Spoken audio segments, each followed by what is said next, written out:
Fala galera, esse é o Robot Zoando e hoje a gente está aqui para fazer um recadinho patrocinado, né? O pessoal da Robocore me enviou dois motores para eu fazer uns testes, certo? Que são motores que podem ser usados na categoria de combate Bitweight, né? Então tinha essa dúvida se eles apresentariam bons resultados para essa categoria. Então a gente está aqui no site, vem aqui na loja virtual, né? A página inicial é na loja virtual, vem aqui na opção motores. Aqui na opção dos motores vai ter esse aqui, ó, Akiyama com caixa de redução 330 RPM em 5 volts, certo? Tá aqui esse motor, aqui algumas características dele, né, como a rotação, bem. E por aí, né, tem o número do modelo, onde ele pode ser aplicado, como ele é, né, as vistas dele, certo? E é um motor DC, então você liga a bateria em um sentido, ele vai girar o eixo dele em um determinado sentido. Se você inverter a polarização, ele vai girar em outro sentido, certo? Aqui algumas características técnicas também, como a potência, o torque, a tensão nominal, a corrente que ele puxa e a velocidade, certo? Também tem aqui a documentação. Isso é uma coisa importante para quando você quer conhecer um pouco mais sobre um determinado produto, você procurar o datasheet desse produto, certo?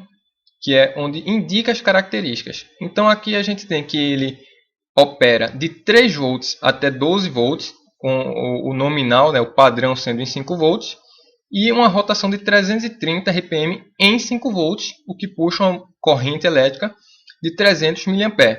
O rendimento máximo seria numa rotação de 280 RPM, puxando a corrente de 1,44 amperes, né, e a potência de 1,8 watts. Aqui algumas dimensões dele, certo? O diâmetro de 25 milímetros, né, essas unidades em milímetros, né, o comprimento entre os extremos dele de 65,2 milímetros, certo? Mas aí precisava fazer uns testes, né? Se ele realmente iria aguentar a situação de um combate e se esses valores realmente bateriam com os valores reais. Então, nos testes que eu fiz, eu botei um medidor de rotação, né? De velocidade, e realmente bateu, né? 330 RPM em 5 volts, e ele chegou a 800 RPM em 12 volts, certo? Uma outra característica é que a resistência interna dele ficou lá pela faixa de 1 ohm, certo? Ou seja, quando eu ligava ele em 1 volt, ele puxava aproximadamente 1 ampere, em 2 volts, 2 amperes, e por aí vai. Ou seja, teoricamente em 12 volts, se ele ficasse travado, ele puxaria 12 amperes, que já é uma corrente muito elevada, provavelmente a própria bobina dele não aguentaria. Mas é muito difícil travar, ele é um motor bem forte, então vamos mostrar alguns testes que foram feitos com ele. Bem, a gente está aqui com o motor da Akiyama, certo? Pode ver que as dimensões, de acordo com aquele papel, né, o datasheet dele, dá para ter uma noção, mas aí em comparação com a mão fica melhor de entender. Então está ele ligado numa fonte, essa fonte de bancada a gente pode regular a tensão dela e a corrente, mas no caso eu deixei a corrente liberada, né? Para o quanto o motor pedir, a fonte entregar. Só que essa fonte só consegue entregar até 3 amperes. Então tá aí ele travado, certo? Ele travado em 1 volt, ele puxou aproximadamente meio ampere, certo? Então agora ajustando a fonte para 2 volts, né? E agora botando a configuração para ver a corrente, com o motor travado, né? Tem um alicate travando, em 2 volts ele puxa aproximadamente seu 1,9, seus 2 amperes, certo? Então agora a gente vai colocar 3 volts, certo? 3 volts, com ele travado ainda, né? Botar para medir em amperes. Em 3 volts ele está puxando seus 3 amperes, né? Então bateu de acordo com o que eu tinha falado. E outra medida, né, seria ele livre, né? Ele sem estar preso. Porque ali seria ele travado. O motor, quando ele está travado, ele puxa mais corrente, certo? Então ele livre, ele vai puxar menos corrente. Ok? Uma leve fasquinha, normal sair. Então aí ele livre, ele vai girar, certo? Então ele em 3 volts livre, ele vai estar puxando aí, ó, por volta de 0,3 amperes, certo? Ó, conforme tenta travar ele, a corrente aumenta. Então agora colocando os 5 volts, né, os 5 volts nominal, não deu para testar ele travado em 5 volts, porque em 5 volts provavelmente ele ia puxar 5 amperes, né, e essa fonte, como eu falei, só dá até 3 amperes. Então ia limitar em 3 amperes, não ia dar para ver o pico, né, o quanto ele puxou travado.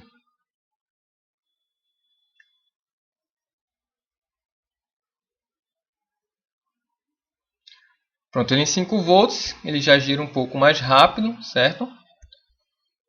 E continua puxando aí por volta dos seus 0,3 amperes livre, né? Conforme tenta frear, bota alguma carga, vai puxar mais corrente elétrica.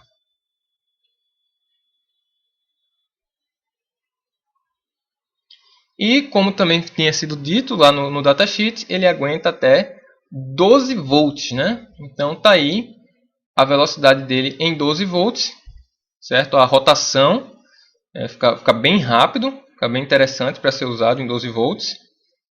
Mas o problema seria se ele trava em 12 volts, né? Como eu falei, vai puxar uma corrente bem alta, mas ele é bem forte, é bem difícil de travar. E ele estaria puxando aí por volta, ou estaria rotacionando por volta de 800 RPM. Outra característica desse motor é que ele pesa por volta de 82 gramas, 80, 82 gramas. Bem, aqui agora a gente está com ele já com a estrutura, né? Foi um robozinho simples montado para teste, usando um drive de CD player, ok? Então a roda não está balanceada, mas dá para notar ela girando. Então foi colocado uma ponte H, né, certo, com um CI L298, que permite controlar tanto o sentido de rotação quanto a velocidade da roda, certo? Então é esse CI, essa placa, né, que aí que está no meio, essa placa vermelha que tem esse CI para cima, o L298. Então está aqui agora a estrutura do robô, certo? Mostrando com mais calma os dois motores da Akiyama ligados na placa, certo, da L298. Ela tem saídas para os dois motores. E esse emaranhado de fio aí é para ligar o controlador, que no caso foi um Arduino Pro Mini, certo? Tem também ali um receptor Bluetooth, que foi controlado pelo celular. Uma bateria de lítio, né? Bem, depois de todas aquelas ligações, né, tá aí agora um teste de velocidade, certo? O controle permitia ajustar a velocidade, então eu escolhia, né, qual velocidade eu queria que o robô fosse, e ele não está na tensão máxima, ele aguenta até 12 volts, ele está sendo ligado em 2 células de lítio, certo? Ligando ele agora na tensão quase a máxima, né, 3 células de lítio, que daria 11,1 volts, certo? Então note que fica um robozinho bem rapidinho, certo? Então teste da locomoção feito, né, essa estrutura mesmo foi usada para fazer uns testes reais de combate, né? Esse robozinho participou de uma competição, certo? Só que na competição ele foi usado com 2 células de lítio, né? Para poupar um pouco os motores e ver como ele reagiria. Então vamos lá. Bem, então aqui a gente já está numa competição que ele participou, né? O robô ficou abaixo do peso, na verdade, certo? Poderia ter colocado uma armadura maior, mas o que importava para a gente era testar se os motores realmente aguentariam legal o combate, certo? Então tá aí o robô que acabou ficando com o nome de CD Player, justamente porque ele usou essa estrutura de um drive de CD de computador antigo, certo? Que aguenta relativamente bem os impactos, mas seria bom uma estrutura mais resistente. Em todo caso, a estrutura aguentou legal, e principalmente os motores, né? Deu para ver que o robô ficou bem forte e bem rápido, né?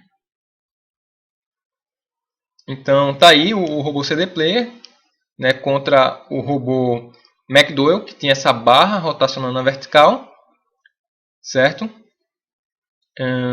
Mas aí, infelizmente a arma do McDowell foi perdendo a força e ficou essa disputa de empurra-empurra, certo? Praticamente um sumô. Esse vídeo completo está no canal, certo? O CD Player contra McDowell, então vocês podem ver lá com mais calma depois. Então vamos para uma outra luta que ele teve.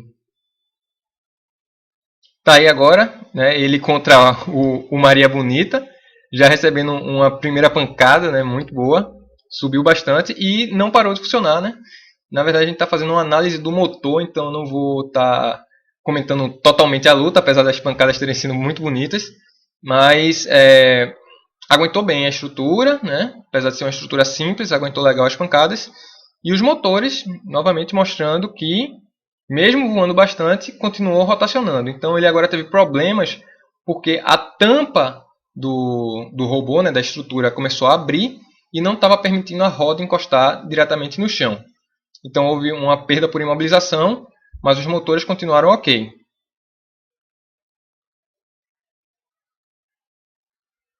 Bem, tá aqui, após essa luta contra o Maria Bonita, né, algumas pancadas bem bonitas que ele levou, e amassou bastante a armadura, né, principalmente na parte da frente, mas a locomoção, como a gente pode ver agora, espera aí, pronto aí, a locomoção, como a gente pode ver, ficou ok, os motores continuam respondendo bem, certo, girando nos sentidos que deveriam girar, só a pancada mesmo é que foi na estrutura que fez ele parar, né? Por causa do amassão que levou. E agora também ele participando de uma competição de sumô, certo? Que o objetivo é expulsar o adversário da arena. Então, tá aí, ó, o motor tão forte que mesmo que ele trave, o motor continua girando em falso, certo? Então, esses foram os testes que foram feitos, né? Como vocês puderam ver. O teste da tensão e da corrente que foi aplicada, o teste de rotação, certo? E os testes reais de uma competição, certo? Foi uma competição, ele lutou contra alguns adversários, tanto no combate como no sumo. Vocês puderam ver que mesmo o robô empurrando o outro, a roda não parou, ela girava, certo? É um motor bem forte. Gostei bastante dos resultados, ok? A L298, né, conseguiu controlar ele muito bem, porém, vale lembrar que ele travado em 12 volts, né, se vocês forem usá-lo na potência máxima, ele vai puxar uma corrente elevada. Então, provavelmente a L298 não aguentaria, teria que ser usado uma outra eletrônica. Mas para travar esse motor é bem difícil. Então, nos testes, supriu muito bem a L298, certo? Tá aí, tá aprovado os motores. Obrigado ao pessoal da Robocore que me cedeu 2 para eu fazer esses testes. E é isso aí, né? Possivelmente mais vídeos com outros robôs, com outros projetos ou até mesmo outros componentes. Pretendo fazer um vídeo explicando melhor a L298 futuramente. Vão ser postados no canal, ok? Então, obrigado pela atenção. Se gostou, ajude curtindo e compartilhando. E é isso aí.